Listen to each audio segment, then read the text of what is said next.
Now, Sean Gathright has officially been sentenced to life in prison without the possibility of parole for the murder of Charles Jones, better known as Julio Foolio. But what made this sentencing stand out wasn't just the sentence itself. It was what Sean said before the judge handed it down. So Sean, for anyone who doesn't know, was the youngest defendant in this case. He was 18 when the murder happened, 20 years old when he stood in that courtroom. And before being sentenced to life, he gave a long speech about God, maturity, and young men like himself getting lost to the point of no return. Now, some may say this is just a coincidence, but I believe that nothing has been, is, or ever will be left up to chance, and that everything in this world is predestined. And there are many biblical promises of that belief holding true.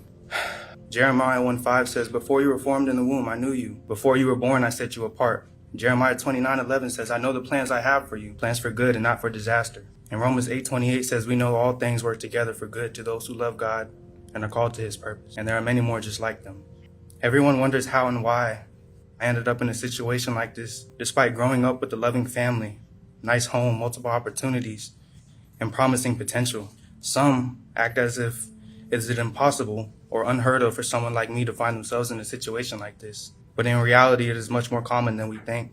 As most of you guys know, this case became very big online, and the biggest reason for that wasn't just the severity of what happened or the calculated way prosecutors said this crime was carried out. It was also because of Sean Gathright himself. Specifically because Sean wasn't the kind of person people expected to see in a case like this. This was a young man who, by all accounts, came from a supportive family, he had opportunities, he had people who cared about him, he had a future, and somehow, despite all that, he still ended up throwing everything away for absolutely nothing. Now, I'm not going to go too deep into the full crime in this video because I already have another video where I documented the entire case from start to finish. So definitely check out that video. It's in the description below, and it'll probably show up in your recommended section if you clicked on this video. On Monday, the four men convicted in the murder of Charles Jones, better known as Julio Foolio, were formally sentenced in court. Now, before all this, we already knew the jury had rejected the death penalty and recommended life without parole, but they still had to appear in court for the judge to formally impose the sentence. And that's exactly what happened. Sean Gathright, Isaiah Chance, Davion Murphy, and Rashad Murphy were all sentenced to life in prison without the possibility of parole for the murder conviction. Sean specifically was also sentenced to 30 years for conspiracy, 30 years on each attempted murder count, and 5 years on the tampering count, all running concurrent. But before the judge handed down the sentence, there were a few moments in court that really stood out. One of them was Sean's grandmother speaking on his behalf. She talked about how Sean was barely 18 when this happened, how his brain was not fully developed, and how she believed this was one event that should not define the rest of his life. And you could tell that this was not just a legal moment for her. I mean, this was a grandmother standing in court trying to fight for the version of Sean she still believes exists. Sean is a bright young man, and given the opportunity, I believe he can make an outstanding role model for younger people. He's a strong Christian, and he is liked by his peers as well as adults. This one event should not define the rest of his life. The amount of pain these young men put their families through is absolutely heartbreaking. And I don't say that to ignore the victim, because there is a victim here. Foolio lost his life. No matter what you think about Foolio, no matter what people say about the dissing, the music, the street politics, or anything else connected to this case, I just don't think it was right for him to go out at the hands of these people in this way. But at the same time, when you watch Sean's grandmother speak, you can feel another side of the tragedy. Because this isn't just about Sean sitting in court by himself. His family's sitting there too. His grandmother standing in front of a judge, trying to explain that he was barely 18 years old when this happened, that his brain was not fully developed, and that she does not believe this one event should define the rest of his life. And whether you agree with her or not, you can hear the pain in her voice. And I do actually feel bad for his family, because at the end of the day, they didn't do this. This young boy who they provided everything for and more, his family gave him everything, and he still ended up in another city, masked up, armed up with a bunch of gang members, and got convicted for killing a rapper. When you make certain decisions, you're not just risking your own life. You're putting your mother through it. You're putting your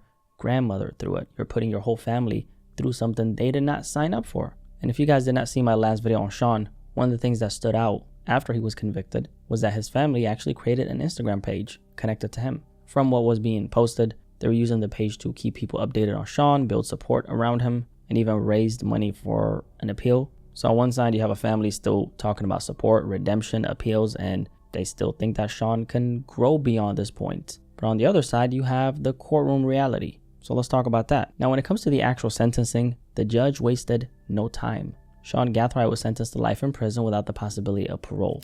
Mr. Gathright, On count 1, I will adjudicate you guilty, sentence you to life without the possibility of parole. On count 2, the conspiracy, I will sentence you to 30 years in prison to run concurrent. Count 3, attempted murder in the second degree, I will sentence you to 30 years Florida State Prison. On count 4, attempted murder in the second degree, adjudicate you guilty and sentence you to 30 years prison. Count 5, adjudicate you guilty, sentence you to 30 years Florida State Prison. And on count 6, adjudicate you guilty, sentence you to 5 years Florida State Prison. So as it stands right now, Sean Gathright is never getting out. Now, of course, he does have the right to appeal. The judge even told all 4 defendants that they had 30 days to appeal the judgment and sentence of the court. But as of right now, Sean Gathright has been sentenced to life in prison without the possibility of parole. There was also something interesting that happened with Isaiah Chance, also known as Gadaze in the streets. Now, Isaiah Chance, aka Gadaze, was one of the men involved in this case. He was not accused of being one of the triggermen, but prosecutors said he played a role in helping put the whole thing together by tracking Foolio's location before the shooting. And just like the rest of the defendants, he was sentenced to life without the possibility of parole. But before he went back to the cell, Isaiah Chance said something I think is worth hearing. He basically gave a message to all the young people in Jacksonville and told them straight up that the dissing, the beefing, and the shooting ain't worth it. To my city, man, it ain't worth it, boy. Like, it ain't worth it. Me being a rapper from my city, Julio being a rapper from our city, it ain't worth it. The dissing, the beefing, the shooting, for what? When you sitting in your cell alone, cold, it's lonely as hell in that bed. Everybody leave you, like nobody here for you. The only person there for you is your mother and maybe like one friend, maybe, but it ain't worth it though, bro. It ain't worth it. Now, I could come on here and say, well, he should have realized that before, but that's the elephant in the room, okay? I'm sure we all can agree that he should have thought about his actions before, but he didn't, and that's why we're here. So even though his message came too late to change his own situation, I do appreciate the fact that he said it, because at this point, he knows the reality. He knows he's not walking out of prison. He knows the people he was trying to impress are not going to sit in that cell with him. And he knows that whatever reputation, street politics, street cred, or loyalty he thought mattered on the outside doesn't mean anything when you're the one sitting alone behind those walls. But at the same time, I don't really know how much messages like this really does for somebody who is already deep in that lifestyle. Because when you're someone who's caught up in a street shit, you know, the beef, pride, revenge, and trying to prove some, that type of messaging just doesn't reach them, right? Sometimes warnings don't really reach them at all. Or I would say most times they don't, right? And a lot of times even seeing the situation that other people are in because of the actions they committed, that doesn't even really reach them or speak to them. There's something about experience that teaches people in a way advice can't. And as crazy as it sounds, some people have to lose everything before they finally understand what everybody was trying to tell them. And that's what makes prison in general so tragic. It's full of people who became smart in hindsight, people who can't explain where they went wrong after the damage is already done, people who didn't have self-control in the moment, but now have years, decades, or even the rest of their life to think about that one decision. And that is very evident with Sean Gathright, who obviously had to learn the hard way. Sean had a lot of things that many people don't have. He had a family that cared about him. He had people who showed up for him. He had opportunities. He had a future, multiple opportunities, and promise and potential. But despite all that, he still got involved in something that ended with a man losing his life. And he was seen spraying the car that man was in with bullets with his AK. So this was not some small mistake. This wasn't a bad decision that only affected him. This was an organized plot to kill another person. And the crazy part is, this was not like some direct personal issue between these two, right? It was just senseless, wicked. It didn't make any sense. It was stupid. And I think that's why this case is so important. Because a lot of times when we talk about young men going down the wrong path, people immediately point to socioeconomic factors, environment, broken homes, poverty, trauma. And of course, all those things, they do matter, right? They of course do shape people. They do put certain obstacles in front of them. But Sean's story shows that having a good family, having opportunities, and having people who care about you still does not guarantee that you won't be influenced by the wrong things. And this is where the nature versus nurture conversation gets complicated, because yes, your environment matters, your upbringing matters, your circumstances matter, but at the same time, your choices really matter. And in Sean's case, the judge basically acknowledged both sides. She said the Murphy cousins had a difficult childhood, and there were two of the defendants in this case, right? The judge said that they had a difficult childhood and that the hand they were dealt was not the best. But when it comes to Sean and Isaiah Chance, she pointed out how they had positive role models and opportunities in their lives. So it wasn't like every person in that courtroom had the same background. And that's of course what makes Sean's story particularly stand out. Here you have a 20-year-old young man who stood in court talking about God, maturity, redemption, and young men getting lost. He talked about how an 18-year-old can be too young to rent a car or buy alcohol, but still old enough to be sentenced to death or life without parole. Your Honor, it is heartbreaking that an 18-year-old can't rent a car or a hotel or buy a home, but can be sentenced to death or life in prison without the possibility of parole. They can't purchase alcohol or tobacco, but can be sentenced to death or life in prison without the possibility of parole. And I'm a prime example of these circumstances. At 18 years old, with no prior convictions, I was charged, indicted, and had to face the death penalty.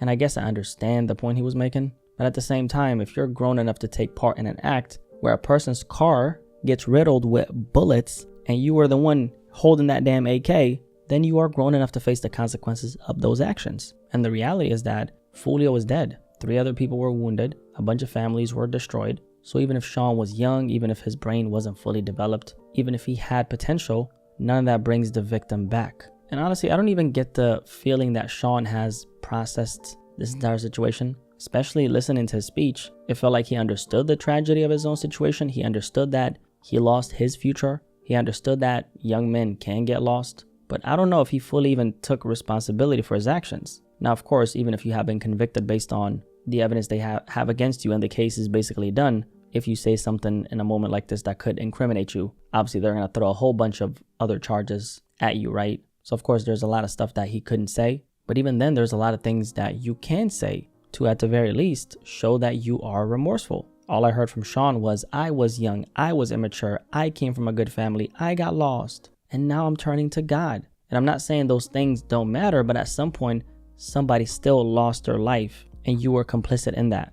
Everything is basically, I was put in this position, when no one forced you to hunt that man down and spray his car with bullets. And also, can we stop, please, bringing God into every situation as a way to spiritualize choices that people made with their own free will? Because nobody forced you to get involved in something this serious, okay? God didn't force you to pick up an AK and kill somebody. Nobody forced you to travel to another city, track another man down who didn't even know who the fuck you were, and you didn't even really know who he was, and take part in a situation where his car ended up sprayed with bullets. At some point, faith can be part of your healing, but accountability still has to come first. And that is ultimately what makes this story so heavy and so disturbing. So many young lives were ruined for absolutely nothing. And the judge said it best. Foolio is dead. 4 people are going to prison for life. And all of that was for what? A turf war, drill rap videos, nothing. Like, it was not even over anything that was even important. Not that it would make it right, but this quite literally was over nothing. And the sadder part here is that this will keep on happening because the same things that led to this situation are still happening in the world. The dissing is still happening. The pride is still there. The shooting is very much going on. The need to prove yourself is still there. And there's always going to be another young YN who thinks they're different until the consequences finally reach them. Stories like this need to be documented because they show people the outcome of these things. So Sean Gathright learned the hard way. And the question is, how many more young men have to end up in this exact predicament before they realize that this lifestyle doesn't promise anything except pain? It promises prison. It promises funerals. It promises mothers crying in courtrooms. It promises young men sitting in cells thinking about decisions they can never take back. And the crazy part is, all these people that you're trying to impress will not be there when everything falls apart. The streets won't sit in a cell with you. The people hyping you up won't do the time for you. And whatever respect you thought you were earning won't mean anything when the judge is reading your sentence and you're getting those football numbers. If there's anything useful that can come from Sean Gathwright's life right now, it is that he can serve as an example of what happens when potential gets wasted. In this case, Foolio is dead. Sean Gathright is never coming home unless something drastic changes through an appeal. And even then, that's a big fucking miracle, right? And multiple families are now left trying to make sense of something that never had to happen. That's the part that makes the story so sad. Some mistakes you can recover from. Some lessons you can learn and still move forward. But when you take part in something that leaves another person dead, that is not one of those mistakes. And Sean Gathright had to learn the hard way. But what do you guys think about this entire story? I feel like you'll probably have something to say. If you made it this far, drop a like on this video and subscribe if you're new here. My name is BlackySpeakz. Nice to meet you. I'll catch you guys in the next video, man. Peace, I'm out.